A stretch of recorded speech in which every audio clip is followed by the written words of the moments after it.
242 passengers थे, जिनमें 53 British नागरिक, 7 पुर्तगाल के नागरिक, 1 कैनेडियन नागरिक और बाकी भारतीय थे। अहमदाबाद पुलिस के कल शाम के बयान के हिसाब से 204 यात्रियों की मौत हो चुकी थी। उनकी बॉडी भी रिकवर कर ली गई है।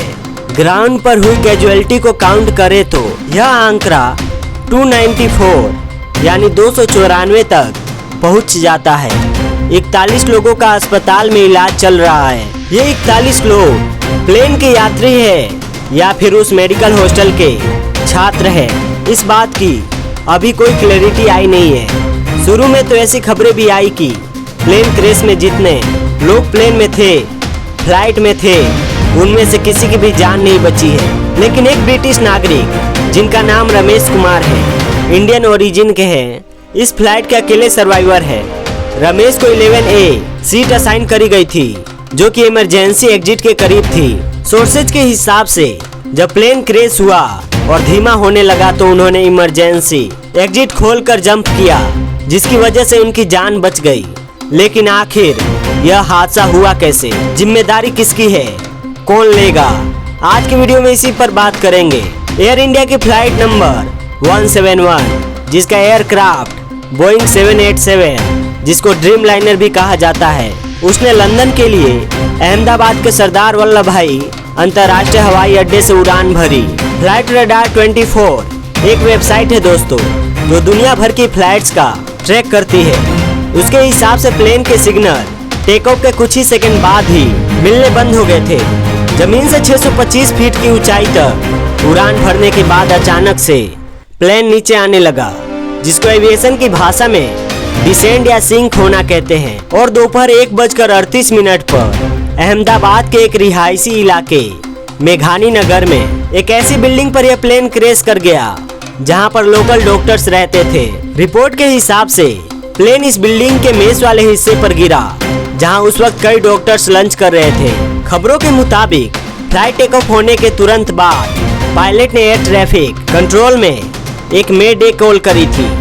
मेडे कॉल एविएशन में एक डिस्ट्रेस सिग्नल कॉल होती है, और जब कोई हवाई जहाज ट्रैफिक कंट्रोल को मेडे कॉल करता है तो इसका मतलब होता है कि कुछ बहुत बड़ा लाइफ थ्रेटनिंग खतरा है। 1920 में शुरू हुई यह प्रैक्टिस आज एक ग्लोबल प्रोटोकॉल है, जिसका इस्तेमाल कल एयर इंडिया के पायलट ने प्लेन टेक ऑफ होने के कुछ ही सेकंड के बाद किया। लेकिन जब एयर ट्रैफिक कंट्रोल ने उस कॉल का जवाब दिया तो बदले में एयरक्राफ्ट से कोई भी जवाब नहीं आया, और थोड़ी देर बाद आग और धुएं का गुबार अहमदाबाद के आसमान में छा गया। एविएशन एक्सपर्ट्स का कहना है कि फ्लाइट का डाटा रिकॉर्डर, कॉकपिट का वॉइस रिकॉर्डर और ब्लैक बॉक्स जब तक रिकवर नहीं हो जाते तब तक कुछ भी कहना जल्दबाजी होगी। विजुअल्स के हिसाब से प्लेन सिंक हुआ और मिड एयर तो कोई भी एक्सप्लोजन नहीं हुआ है। प्लेन सिंक होने की वजह इंजन माल फंक्शन हो सकता है, लेकिन एविएशन एक्सपर्ट के हिसाब से एक प्लेन में 2 इंजन होता है और दोनों इंजन एक साथ फेल हो जाए, ऐसा होने की संभावना 1 in a billion होती है, वो भी टेक ऑफ होने के 1 मिनट के अंदर अंदर। कॉकपिट से मेडे कॉल भी करी गई है, जिसमें कैप्टन सुमित अग्रवाल, जो कि इस फ्लाइट के लीड पायलट थे, उन्होंने एयर ट्रैफिक कंट्रोल को कहा, mayday, no thrust, losing power, unable to lift, जिसका मतलब है कॉकपिट में बैठे पायलट्स को अंदाजा हो गया था कि प्लेन में कुछ ऐसा है जो ठीक नहीं है, जिसकी वजह से प्लेन उड़ नहीं पा रहा है। 600 फीट तक पहुंच जाने के बावजूद लैंडिंग गियर वापस प्लेन में क्यों नहीं गए थे, इस पर भी सवाल उठ रहे हैं। एक्सपर्ट्स कह रहे हैं कि क्योंकि लैंडिंग गियर वापस नहीं गए, ये एक और संकेत है इस बात का कि इंजन फेलियर हो गया था और वापस से लैंड करने की कोशिश हुई होगी। प्रॉब्लम एक है या प्रॉब्लम बहुत सारी, इस पर जांच के बाद ही कुछ कहा जाएगा या कुछ साफ हो पाएगा। सवाल बोइंग के ड्रीम लाइनर एयरक्राफ्ट पर भी उठ रहे हैं, जो कि कंपनी ने 8 जुलाई 2007 को लॉन्च किया था, जिसने 15 दिसंबर 2009 में अपनी पहली फ्लाइट ली थी। प्लेन की टिपिकल सीटिंग कैपेसिटी 242 पैसेंजर्स की होती है, यानी कल ये फ्लाइट पूरी भरी हुई थी। हालांकि मैक्सिमम कैपेसिटी 298 तक भी हो सकती है। एयर इंडिया ने पहली बार ड्रीम लाइनर की डिलीवरी सितंबर 2012 में ली थी।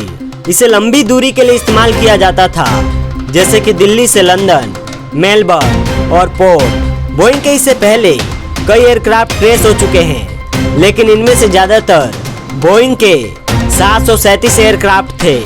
दोस्तों, यह क्रैश इंडियन एविएशन में आज तक का सबसे बड़ा हादसा माना जा रहा है। और इससे पहले भी आपने सुना होगा कि कई ऐसे क्रैश हुए, लेकिन पूरा एयरक्राफ्ट क्रैश हो जाना भारतीय एविएशन इतिहास का सबसे बड़ा एक्सीडेंट है। बड़े दुख की बात यह भी है कि यह प्लेन एक बड़ी भारी आबादी वाले इलाके में क्रैश हुआ, और जिस बिल्डिंग पर यह क्रैश हुआ उनमें कई सारे रेजिडेंट और जूनियर डॉक्टर्स थे।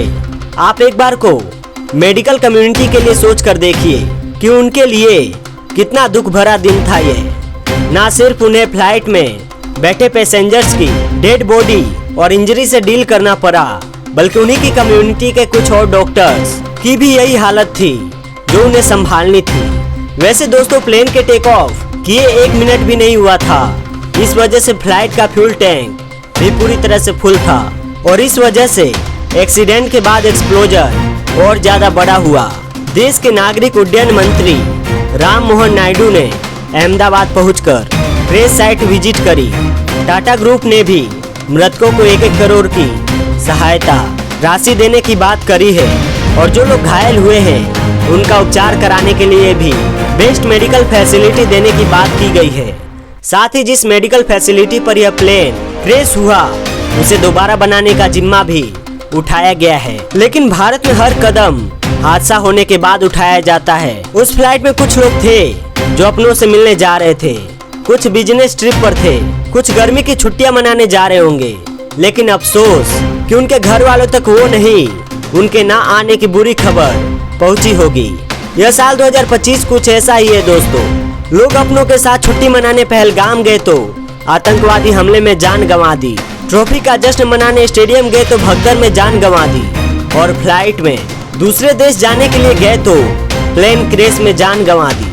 जितने भी लोग इस हादसे में दुनिया से जा चुके हैं, भगवान उन सब की आत्मा को शांति दे और उनके परिवार वालों को इस त्रासदी से जूझने की शक्ति दे। दोस्तों, लाखों लोग रोज फ्लाइट से यात्रा करते हैं। फ्लाइट यात्रा डाटा के हिसाब से सबसे सेफ है, लेकिन शायद जो लोग कल के बाद से फ्लाइट में बैठेंगे इस डाटा पर भरोसा नहीं कर पाएंगे। बाकी भगवान से एक बार और प्रार्थना करते हैं कि उन परिवार वालों को शक्ति दे। आप भी अपना ख्याल रखें। जल्दी मिलते हैं। जय हिंद।